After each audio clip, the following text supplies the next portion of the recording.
I'd like to introduce our first speaker, Dr. Peter Ryan from the University of Cape Town.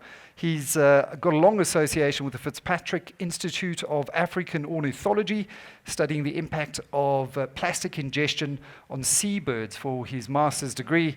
And as we know, that's certainly where the intersection of recycling and the public spotlight on plastics has gained prominence over the last few years. Every second Facebook video is of a seagull caught up in plastic, or with fish that have ingested plastics, and dolphins and that kind of thing. But the big issue, and I think critically what we need, is evidence-based policy making. So with that, Dr. Peter Ryan of the University of Cape Town, a warm round of applause, everyone, for our first speaker.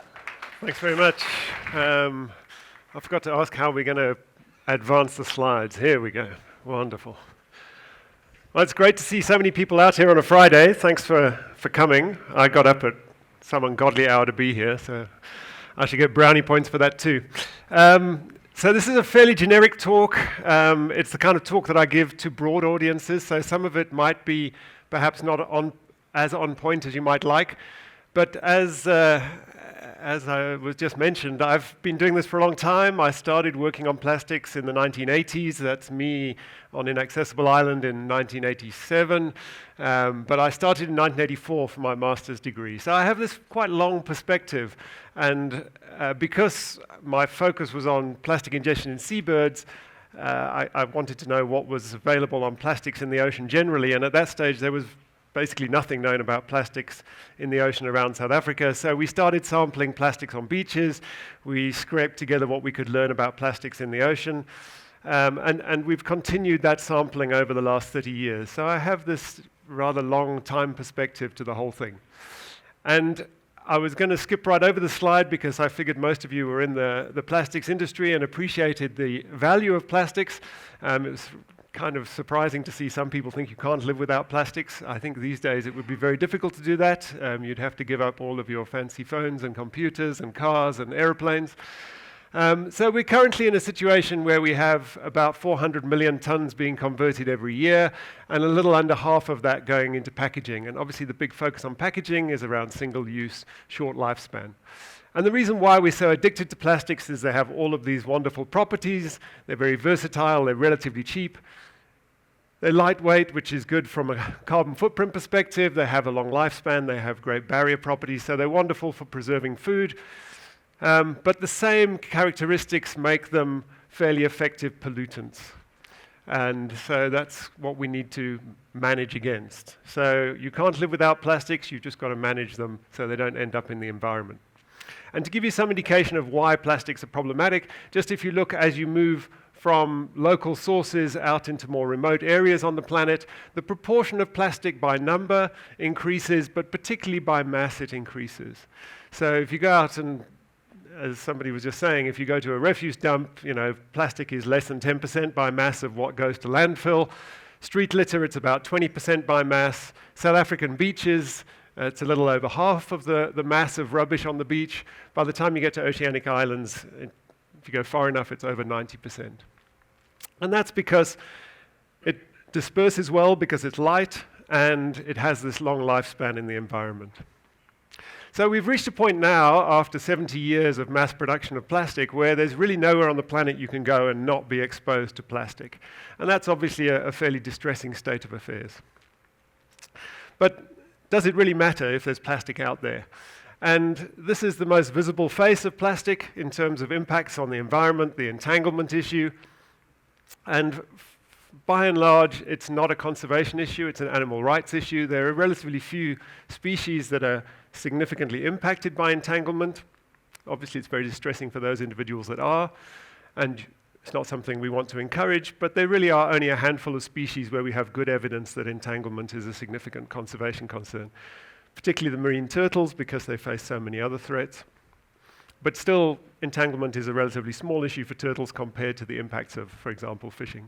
And most of the entanglement is coming from fishing gear, so it's a secondary consequence of fishing. There's issues around potentially increasing the amount of floating material in the ocean is allowing things that attach to floating material to become more common and spread more easily. it's moot as to how significant that is. I think a significant concern is if we continue to pump plastic out into the environment, we'll eventually reach a point where the seabed will become heavily polluted with plastic to the point that it starts to impede gas transfer, and that has significant implications for deoxygenation, which is something we want to avoid. It's one of the problems associated with climate change as it is. You're probably aware of Canfield Ocean situations.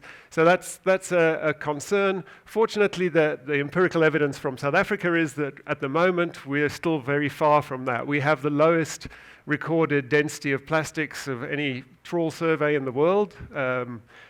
The Northern Hemisphere generally is much worse off than the Southern Hemisphere. There's only a couple of studies from the Southern Hemisphere, but really very, very low densities, 3 items per square kilometer. And trawl surveys are obviously a bit dodgy. We've got students at the moment looking at ROV footage, also finding very low densities of plastic on the seabed. That's not to say that we're not putting large amounts of plastic into the system, at least sporadically. And to me, this is the biggest concern around plastics going into the ocean is the aesthetic impact. That's a beach south of Durban after a rain event.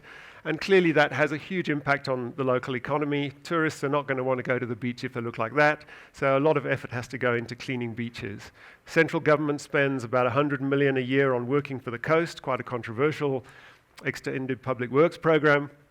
Municipalities spend money, NGOs, and increasingly just members of the public go out and clean beaches because they think it's a good thing to do. But the biggest concern from an environmental perspective is the ingestion issue, because this, unlike entanglement, which typically is a rare event not affecting large numbers of individuals, can affect significant proportions of populations. So this is one of the sort of classic pictures that I'm sure you've all seen. It's not one of mine. This is from the North Pacific. It's a Laysan albatross. And this is an albatross chick that has never left its island. So it's been fed all that plastic by its parents, to the point where it's so full of plastic that it dies and doesn't get away from the island to go to sea. Fortunately, in our part of the world, the albatrosses don't eat plastic to anything like the same extent, but we do have some seabirds that do. So going back to the 1980s, there were a couple of species that had over 90% of individuals containing at least some plastic. Great shearwater is one of those. And this was the most polluted bird that I saw in my studies in the 1980s. So all of that plastic, most of which was industrial pellets in those days, came out of that stomach on the left of the little inset there. Fast forward 30 years, this is the most polluted great shearwater that I've seen ever. Had over 200 bits of plastic in it. Interestingly, you'll see there's very few industrial pellets anymore. It's all fragments of user items.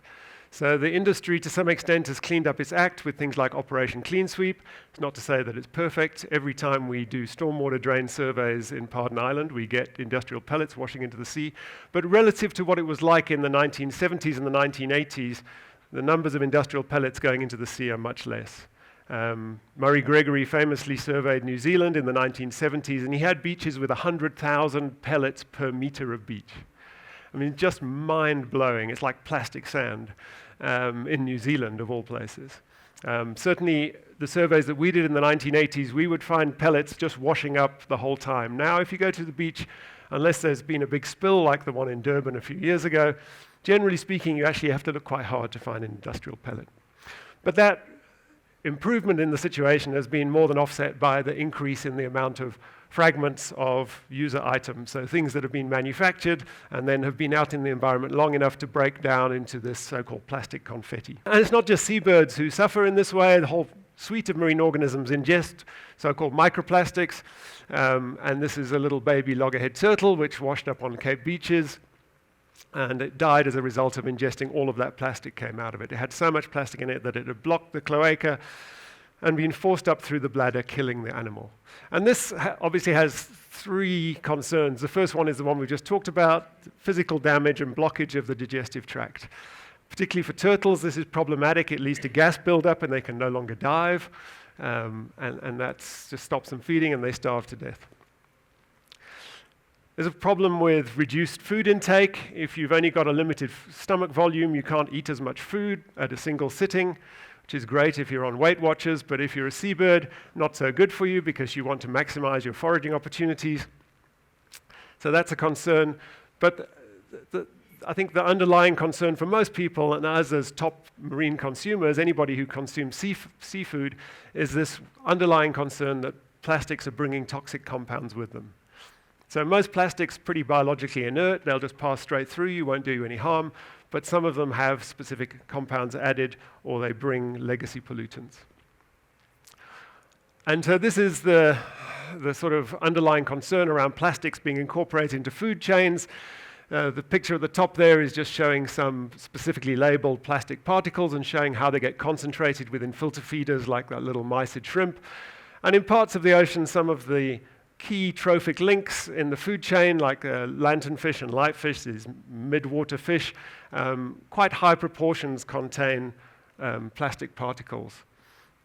And these bring two types of pollutants with them. The one are the so-called legacy pollutants, things that we know have significant biological impacts and that we've banned their production by and large under the Stockholm Convention since 1980.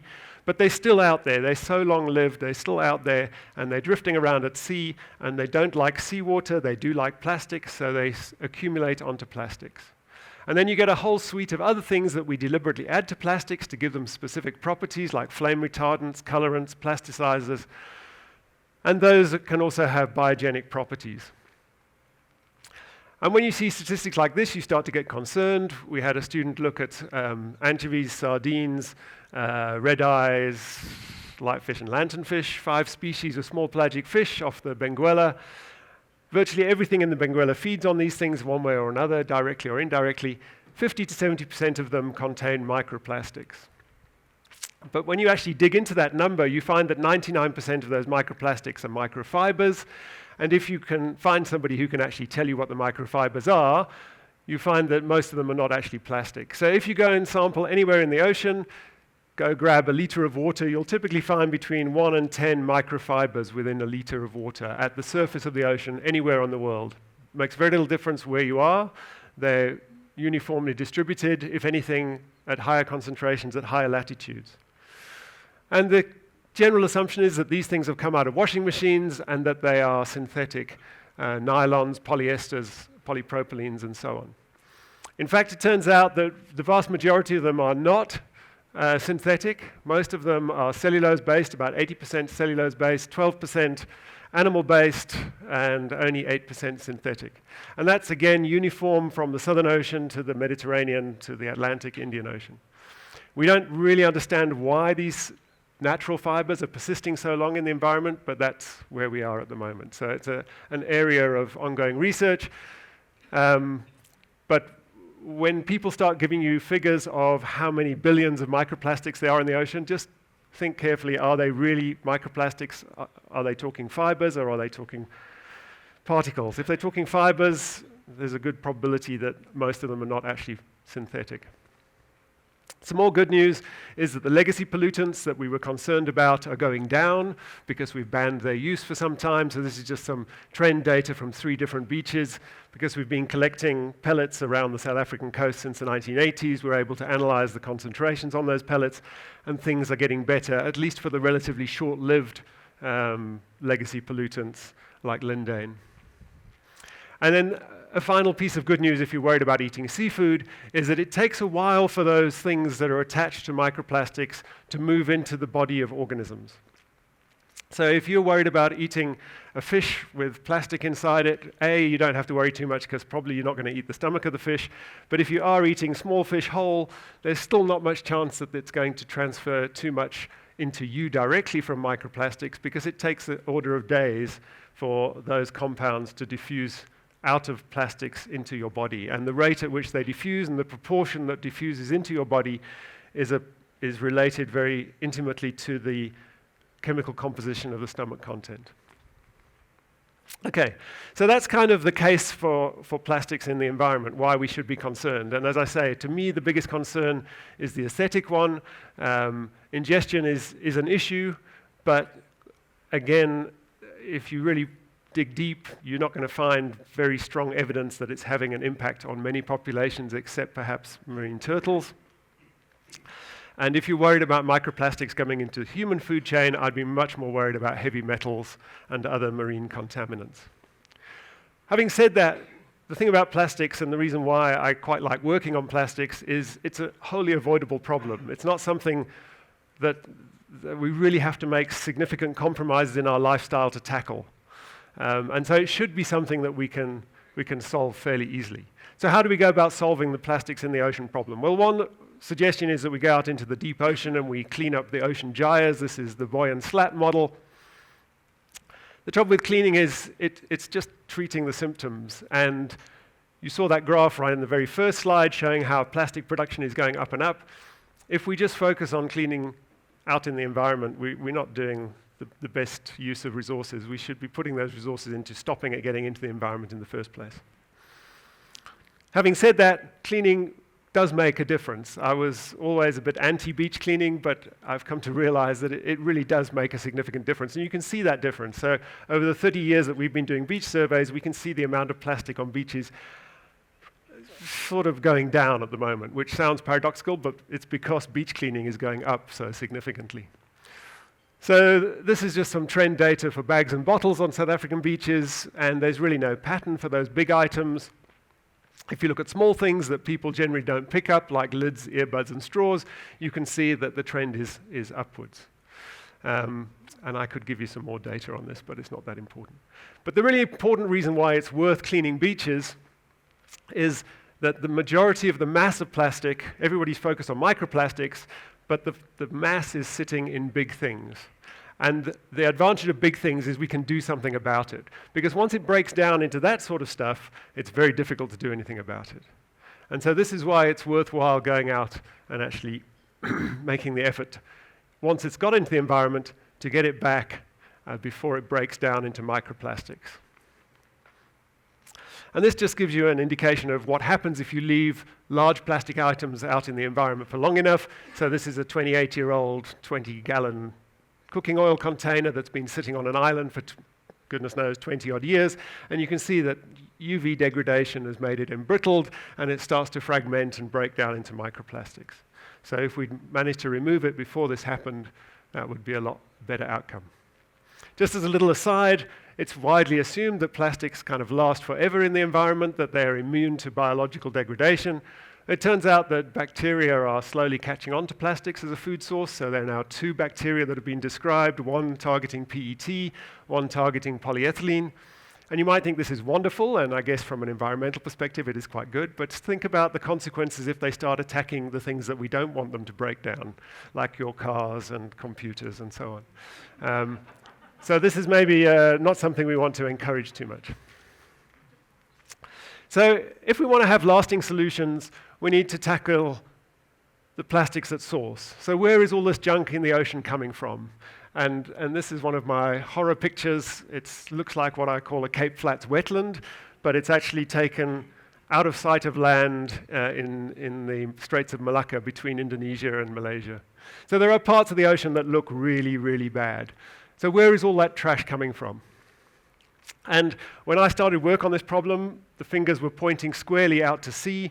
It was estimated in the 1970s that it was 7 million tons of junk being thrown off ships every year. Fortunately, at the end of the 1980s, MARPOL Annex 5 came into force, which banned the dumping of plastics and other persistent wastes from ships. And since then, the focus has very much shifted from ships to land-based sources, and you'll see this statistic everywhere. 80% of the plastic in the ocean comes from land-based sources. And probably that is broadly accurate, but it's not very well supported empirically. And if you go further away from source areas, you'll find that it's very far from the truth. So this is one of my favorite places to go and get away from people, Inaccessible Island in the middle of the South Atlantic. And this is what it looks like. There's nobody on the island, it never gets cleaned. And if you look at that, it's mostly fishing floats and big kind of containers that get tossed off ships. There's a life buoy there. And if you actually look at it in terms of mass, it's over 90% of the mass of litter is coming from maritime sources.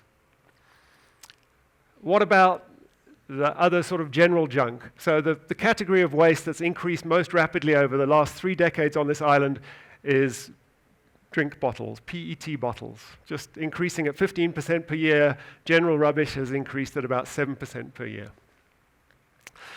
And interestingly, what's happened over the 3 decades that we've been going there is there's been a shift from South America as the major source, and South America is where you'd expect the litter to come from, as I'll explain in a minute. There's been a steady shift from South America to Asia. And the interesting thing is that most of those bottles come from China, and most of those bottles are less than 2 years old. So there's a really nice little web-based resource called Plastic Adrift, where you can put a little rubber duck anywhere in the world and it will tell you where it will go to.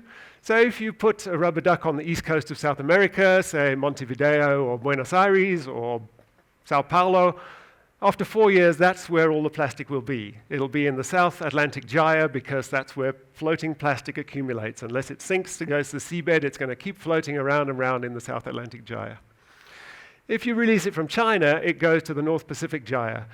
If you release it from South China or from Indonesia or somewhere in Southeast Asia, there's a proportion that will come round the Indian Ocean and go across the Agulhas Current. But it'll take at least 5 or 6 years to reach the South Atlantic Ocean. So there's no ways that these 2-year-old bottles from China are coming by drift. They're coming off ships. And that just shows the origins of bottles on this very remote place in relation to shipping routes. So most of the bottles are coming either from South America or from Asia. And that just mirrors shipping traffic across the South Atlantic. Over the last 20 years, we've seen a massive increase in shipping from South America to Asia to feed the tiger economies. What does this mean for South Africa? Well, we were quite excited by these findings. We thought we'd apply them in South Africa, so we went out and did bottle surveys all over South Africa, and this is just some data from the Western Cape. Obviously, when you come to a continent, you've got a complicating factor of local sources. So how do we control for local sources? We go out and see what's lying around on the street, and we also go into shops to see what's being sold. And generally speaking, 99% of street litter is South African-produced bottles. If you go down to Table Bay, it's more or less the same pattern. There's a 5-6% foreign component, but it's still basically South African bottles. But as you move away from the center of Cape Town to slightly more remote sites, you see the foreign component getting larger and larger. And by the time you get to really remote areas that people don't get to very often, most of the bottles are coming from offshore sources. So where do they come from? As I said, most of them come from South Africa. Tiny proportion from a whole potpourri of African countries, but the vast majority, again, coming from Asia. In fact, it's the same brands. So Nongfu Spring is, and there's what we call our friend, because we can't pronounce the Chinese name, but it's a Pepsi subsidiary water producer, and we just, it's our friend, because we see so many of them. So they are, after Coke, the top 2 brands. I've done this in the South Pacific, in Kenya, in South Africa, on inaccessible islands. It's the same brands occurring again and again. So what we need to do in this case is we need to go back and look at ships as a significant source, and we need to make sure that they're actually adhering to the regulations that they're supposed to. And I think most of the world's shipping is doing a reasonable job, but the Asian fleet clearly is not. And so we're pressuring the International Maritime Organization at the moment to try to step up their monitoring of port reception facilities, because that's the best way to really police this. If a vessel comes in after 10 days, 2 weeks at sea, it should be offloading a significant amount of waste. If it's not, there should be hard questions asked. Having said that, most of the waste definitely does come from land-based sources around the coast, and the reason we can say that with some level of certainty is if we look at the distribution of litter around the coast, this is what we see. We see halos of concentrations of litter around the 4 major urban centres, Cape Town, Port Elizabeth, East London, and Durban. And we see this whether we look at any category of litter, macro, micro, you pick your poison, I will show you the same pattern. For macro litter, you get this pattern even though we spend a lot more effort cleaning beaches close to urban areas. And indeed, South Africa, I'm sure many of you who are in the plastics world will be aware of this paper. It's a very embarrassing paper from a South African perspective. It suggests that somewhere between 5 and 12 million tons of plastic goes into the sea from land-based sources every year, and South Africa is listed as the 11th worst offender. So we're supposed to be putting in somewhere between about 100 and 250,000 tons of plastic into the ocean every year. And that's really embarrassing for a country of relatively modest population size. And the reason why we have such a high supposed footprint is because a very high proportion of our waste is mismanaged. And this is not a dump site. This is next to a dump site in Calvinia. And all of that litter, which made it to the landfill, didn't stay in the landfill. It all got blown out. And once it gets blown out, it ends up in watercourses and washes down to the sea unless it gets intercepted along the way. And so I've had students working on how much litter we actually are putting into the sea. This is Eleanor Weidemann doing a really nasty job of netting storm drains. She finds dead rats and feces and all sorts of lovely things washing out of storm drains in Cape Town. And the detail is not really that important. But the interesting thing is that Cape Town is probably putting, best estimate, about 500 tons of plastic into the ocean, which is a horrifying number, but it's certainly nowhere near the 30 to 100,000 tons that Jambeck paper suggests we're putting into the ocean. So I think, yes, we have a problem, but it's not as bad as some of the literature suggests. That's not to say we shouldn't do something about it, just saying it's not quite so bad. And this is some other interesting stuff that's just come out recently. So one of the problems with using beach litter to estimate what's going on is that as cleaning effort changes over time, and typically it's increasing and increasing, it's very hard to actually go down to the beach and judge what's going on, because what you see is changing the whole time. And if you don't understand how quickly it's turning over, it's very difficult to interpret the standing stock. So what you have to do is you have to look at what washes up every day. So it's a really tedious job, but we've done it a couple of times. And from 1994 to 2012, there was a threefold increase in the amount of litter washing up in Table Bay in Cape Town. Over that time, the human population increased by about 50%, so we were really outstripping human population growth. We got a student to do it again last year, and interestingly, it was a massive reduction, particularly in summer. And you might think, well, that's kind of surprising. And it is, because we're still pumping loads of litter into our wetlands. So that was a picture taken last year in Sandflay, and it's really horrific how much crap is going in. But what has changed is that the City Council is doing some interception now. So one of the major conduits is the Black River, pumping rubbish into Table Bay. This is not the boom on the Black River. It's just another picture I happened to take. It's actually in America, but there's a boom catching litter, and I think that's what's responsible. So we're intercepting the litter higher up. We're still not actually targeting the sources, but we're just intercepting it before it gets down to the beach. So how are we going to actually tackle the sources? And I think this is the subject of where we're going to spend the rest of the day. And you're all bored to death, no doubt, with reduce, reuse, recycle. There's no doubt we need to improve solid waste management. I mean, that 56% mismanaged waste, you can argue it, but it's still unacceptably high in this country. A large proportion of our population doesn't have curbside collection of litter. They don't have any formal way to get rid of their waste. And those people who do, most of it just goes to landfill, and that's unacceptable these days. We certainly need particularly enforcement to reduce littering. We've educated people to hell and gone, and they still litter. I think incentives are a really good way to change behavior. We'll talk a little bit about that. But I think maybe for this audience, what's really important is that we think carefully about our packaging decisions and design. So it's not just the 3 R's, it's the 4 R's. We need to rethink the way we do things. And if we don't, I'm afraid we're going to increasingly face consumer sort of refusal to accept. You know, there's this real groundswell of objection to over-packaging, excess packaging in plastic in particular. So a really encouraging development is the South African Plastics Pact, which aims to eliminate unnecessary packaging through redesign, innovation, or reusable delivery models, and I would encourage all of you to consider joining this pact. So it has some fairly ambitious targets that by 2025, 100% of plastic packaging will be reusable or recyclable. I think that's not an unreasonable suggestion. I think it would be better if we brought that down to maybe 2022. 70% of plastic packaging should be recycled, and 30% of recycled content used across all plastic packaging. So that's their goals. And obviously, if we embrace that kind of thing, we'll be going quite some way along this journey towards a circular economy. We have some industry-driven models that are doing fairly well. I think probably the best known one is the Petco model, which is recycling large amounts of PET bottles, my favorite things, saving huge amounts of landfill space, generating income for informal waste collectors, which is all very good and well. But what I say to Petco is, yes, you're recovering 2/3 of the bottles produced, but we produce over 4 billion bottles a year. So that's still 1 billion bottles either going out into the environment or into landfill. And so it's a start, but you need to do more.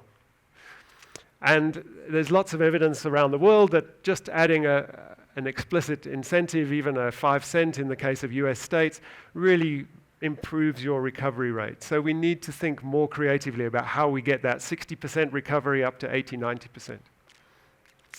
And this is just, again, some data from our beach survey showing how the introduction of the much maligned levies for bags, yes, very badly managed, not a great system, but it had an immediate impact. I think the best way to change behavior is through fiscal incentives.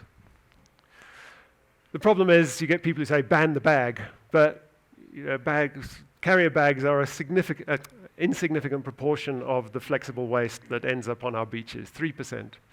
So banning carrier bags will really have a minimal impact on the root cause of the problem. So really what we need to do is we need to rethink the way that the public interacts with plastic, and we need to make it easy for them to do so. So there's some nice initiatives. Polyco's got their million plus kind of idea. We're trying to get people actually out and recycling. The statistic that I heard a week or so ago was only 5% of South Africans recycle. I'm not even sure if it's that high. This was a really nice story. I was chatting to Alan Gray the other day, again, targeting you guys if you're sitting from an industry perspective. Alan Gray's head office in Cape Town, just one director got hut full with the waste situation. They got 1,500 employees in their head office. So he said, it's just unacceptable that all of our waste goes into a mixed waste stream and gets dumped. So for a week, he took all of the waste and put it in one room, just said, dump it all in there. And then they brought it down to the foyer and they piled it up and said, this is what we produce in a week. It's unacceptable. And so what did he do? They took rubbish bins out of people's offices. No longer was it convenient just to throw everything into one bin. Now they have a recycling center on each floor. So if you have an apple core or a piece of paper or whatever you produce that you want to get rid of, you have to get up and walk and get fit and get your discovery brownie points, and it goes and it gets sorted. And this is the kind of ethos that we need to embrace as a country. Sort at source is the way to go. And they've reduced their mixed waste by 95% just by that very simple measure. And the municipalities should be encouraging this kind of approach. We're running out of landfill space. The cost of maintaining and servicing the mixed waste stream is just insane. All of that stuff, once it's sorted, has value and can be used. But to do this with it is just madness. Having said that, I think there are certain applications where plastic should be effectively not used. Things that are very high risk, like straws, individual sweet wrappers. You've probably heard me do this before, but nipple caps, it's bad enough you've got a lid that you take off and throw away. Now you get the little lid that you take off and throw that away before you. It's just crazy. Earbud sticks, if you do any beach cleanups, you'll know earbud sticks are ubiquitous. Lollipop sticks, even worse possibly, polystyrene trays and so on. And we have this legacy in this country of actually banning things that we think are bad for the environment, like six-pack yolks and aluminium ring pull lids. So let's, top down, I know it's unpopular, but let's just ban the bloody things.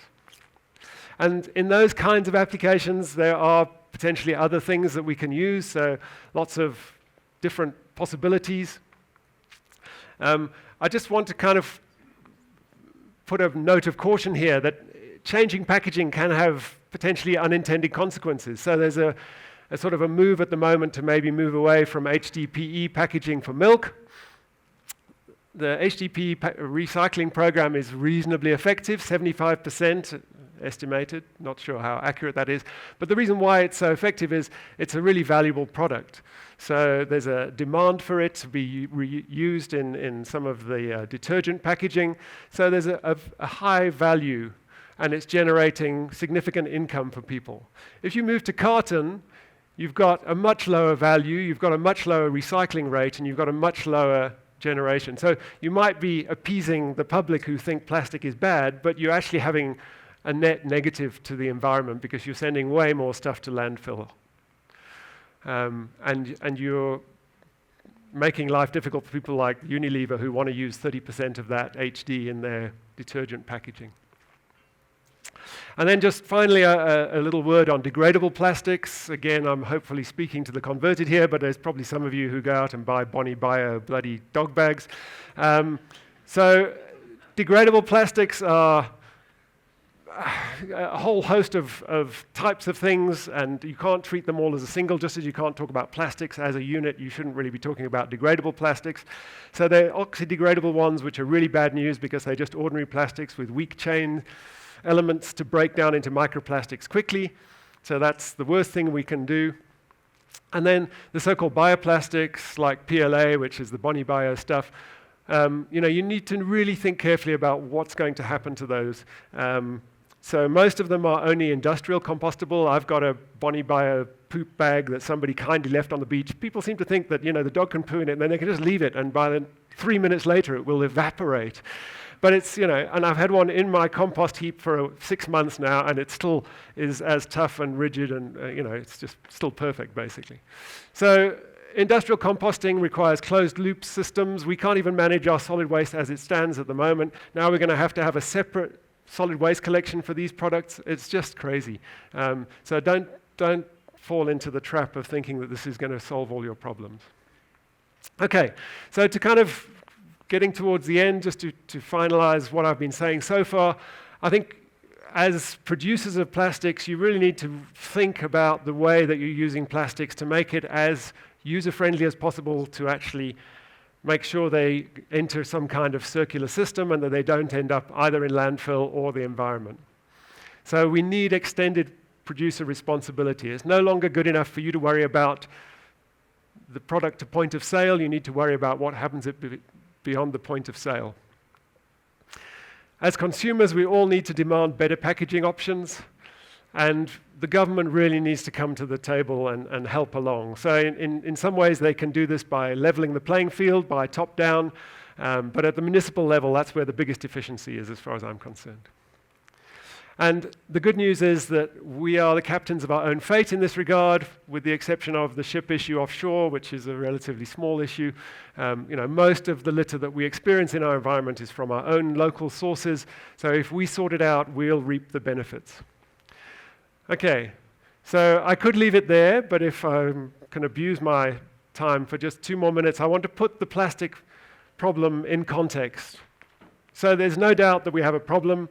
And as I say, it's a tractable problem. It's one that we can deal with. And I think that's one of the reasons why it's gained so much traction, is because people feel they can relate to it and make a difference.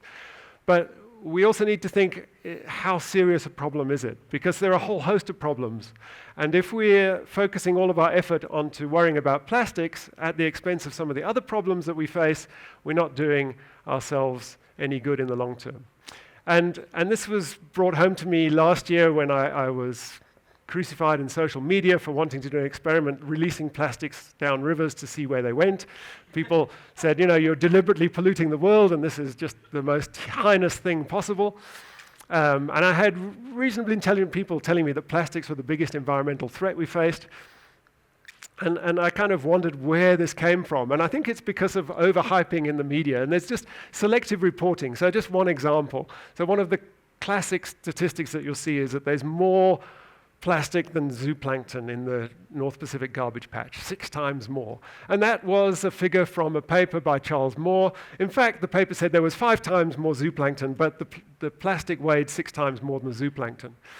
So they selectively picked the fact that the mass was more, not the number. But you have to recognize that this was sampled the top 10 centimeters of the water column. The zooplankton is distributed throughout the surface waters, whereas the plastic is concentrated right at the surface. So inherently, you're going to bias towards sampling plastics.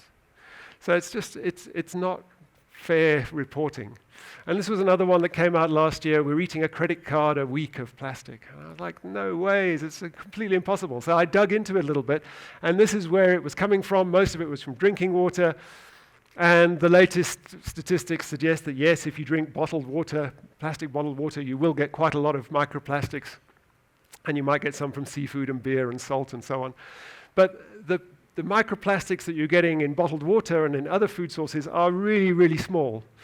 And the WWF report used this environmental average of 2.8 milligrams, which is the size of a sesame seed. And if you were drinking a glass of water with 20 sesame seeds floating around in it every time you had a glass, you would notice. So, it's just bad science, and it's really frustrating. And there is kickback within the scientific community against this kind of hyperbole. So this was a conversation piece that came out saying, yes, plastics are getting more, but actually the evidence is not that strong that they're doing things that are bad for the environment. It's avoidable. Yes, get rid of it. I'm not saying don't deal with the problem, but don't deal with it exclusively at the cost of other things. So if you look at the planetary boundaries issues we face, plastics does not feature there. We face many more significant issues than plastics in the environment. And this is the message from this paper by Stafford and Jones, which I can kind of identify with, which basically says that we face a really severe climate crisis.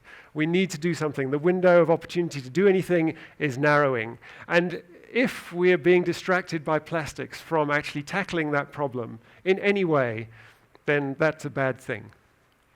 And so just to put that in context, the root cause of all our problems, of course, is there are too many people on the planet, and that is the continent by continent projection for the next 70, 80 years, and that I regard as the second scariest figure I'll show you today.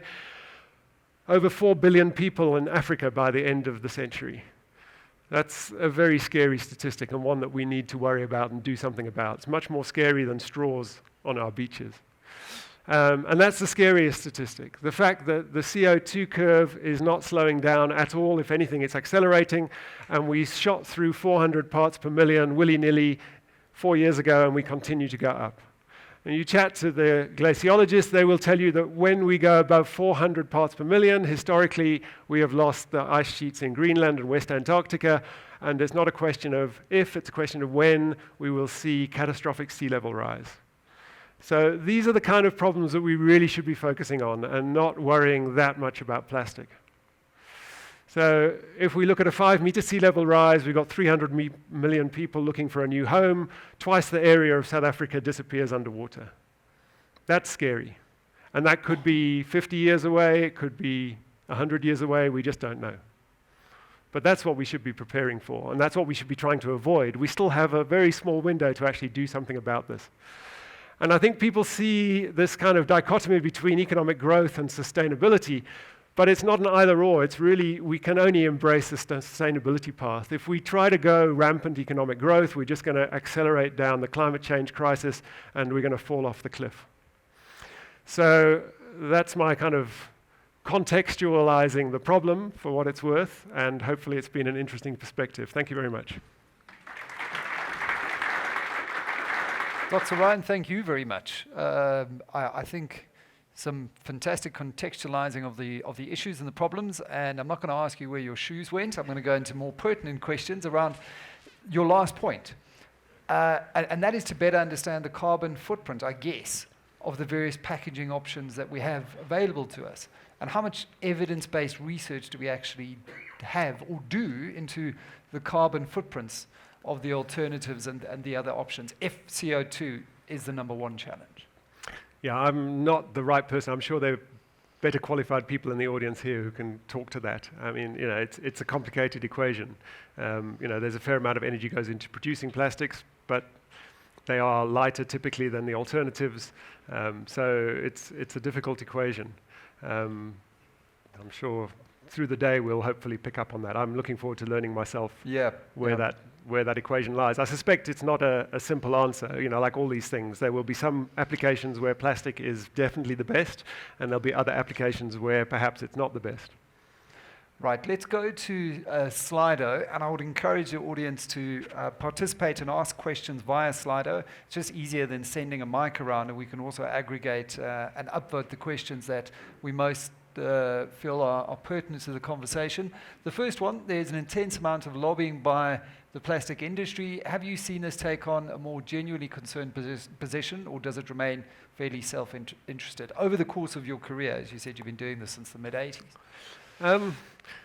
I think it depends what you mean by the plastics industry. That's also a kind of a multifarious beast. So certainly when I first got into this field, I think there was quite a lot of resistance from packaging. So Patco was quite, sort of not prepared to engage. But the Plastics Federation, which became Plastics SA, was very supportive of the work we were doing and actually encouraged us to expand our surveys beyond what we were doing. So they've supported our beach surveys sort of every 5 years since then. I don't feel any conflict in that regard because I don't really have any vested interest. It's just a way to do the work. But I think, I certainly haven't from the plastic converters side, I haven't seen a lot of objection, but more from the packaging type people. Interesting to see, and this is what this conversation is about, how the various role players stack up in terms of finding a solution. On the issue of the science, and perhaps the science being far too emotionally driven, do you feel you have a duty to be more vocal and visible about challenging your colleagues in academia about this? Well, I am fairly vocal. I work in various UN groups, the GASAMP working group I'm a member of, and I do the best I can. It's a difficult space because there's a lot of hysteria, and I don't think the academics are particularly the problem. It's more civil society and the media who twist what the academics are saying. And being part of the media and the big bad for the state, and I tend to agree with you. I think, unfortunately, as newsrooms have come under pressure, sensation sells, and also the quality of journalism has declined because they're just fewer journalists covering a more broad array of different beats where you used to have specialists in their field. So what would be your suggestion to try and counter that narrative, to try and get a more balanced, evidence-based approach in the public square? Giving talks like this, I guess, so I'm primarily a bird biologist. I'm supposed to be saving seabirds, not giving talks about plastics. But over the last 2 or 3 years, I seem to spend more time talking about plastics and working on plastics than, just per force. So I'm doing the best I can, producing students who, are actually generating real data and then sharing those data with as broad an audience as possible to point out that, it's also kind of walking a line to some extent. You don't want to put the message across that plastics aren't a problem. So, it's a problem, but it's not the worst problem. And we don't want to discourage people from doing the right thing, which would be to, encourage producers to promote the whole recycling and we know where we want to be, and we need civil society to push in that direction. I think if there wasn't that response from civil society, maybe this meeting wouldn't be happening, and maybe we wouldn't see the kinds of change that we are seeing. So it's all these things are nuanced. Balance. I was chatting to Sim Shabalala, the CEO of Standard Bank, yesterday. Were it not for the Wraith Foundation and Just Share applying pressure at the AGM last year, probably wouldn't have had access to their coal funding policy, first South African bank to do so. They've also said that there's a trade-off, though. We need power. Unfortunately, that's a reality of South Africa and Africa. So how do you mitigate, the negative impact of burning coal versus the need for power? So it is a complicated conversation, but we are heading in the right direction. I think, Nico, your point earlier was this is a journey. It's not an end destination. Just on a fairly technical question, have you benchmarked Petco and Polyco recycling rates versus similar organizations abroad, and how are we according to the global averages? Where are we? Again, it's not really my field. I'm, buck and spade ecologist. I like being on the beach, so I don't really read other people's reports massively. So according to Petco and Polyco, they're doing wonderfully, and whether they are or not, I'll leave it to there are people like Pippa Notton who worry about these things. Fair enough. Dr. Peter Ryan, a warm round of applause, everyone. Before you go anywhere, I've got a small gift for you. Just to say thank you, and please recycle when you're done with that lovely South African wine.